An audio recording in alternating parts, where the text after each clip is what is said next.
আছে দুধ। এই রান্নার সমস্ত উপকরণ ও তার পরিমাণগুলো নিচে ডেসক্রিপশন বক্সে দেওয়া থাকবে, দয়া করে আপনারা সেখান থেকে দেখে নেবেন। নিয়েছি পাউডার দুধ, চিনি, এলাচ, নিয়েছি চিড়েটা কাঁচাই রয়েছে, আর লাগছে আমন্ড বাদাম। দুধটা জাল করা আছে, এটাকে আবারও গ্যাসে বসিয়ে দিয়ে হালকা গরম করে এর মধ্যে দিয়ে দেব গুঁড়ো দুধটা। তারপরে এটাকে খুব ভালোভাবে মিশিয়ে নিতে হবে যাতে গুঁড়ো দুধটার কোনো লাম্প না থাকে। দুধটা এবারে ভালোভাবে ফুটে গেছে, গ্যাসের আঁচটা মিডিয়াম করে এতে দিয়ে দিচ্ছি চিনি।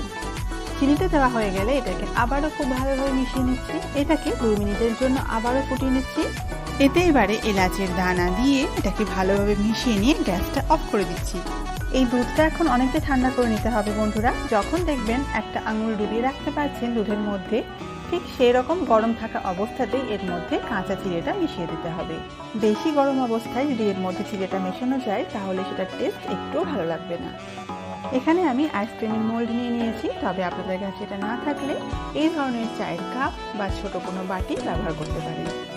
এবারে এই আইসক্রিম মোল্ডের মধ্যে দিয়ে দিচ্ছি অল্প করে চিড়ে আর বাদামের কুচি, আর এর ওপর থেকে দিয়ে দিচ্ছি দুধের আর চিড়ের মিশ্রণটা। এটাকে দেওয়ার আগে অবশ্যই মিক্স করে নেবেন একবার, আর এটাকে ঢাকা দিয়ে রেখে দিচ্ছি ডিপ ফ্রিজে সারা রাতের জন্য।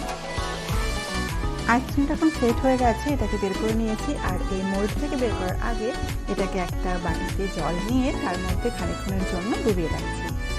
এবার দেখুন বন্ধুরা, চিড়ে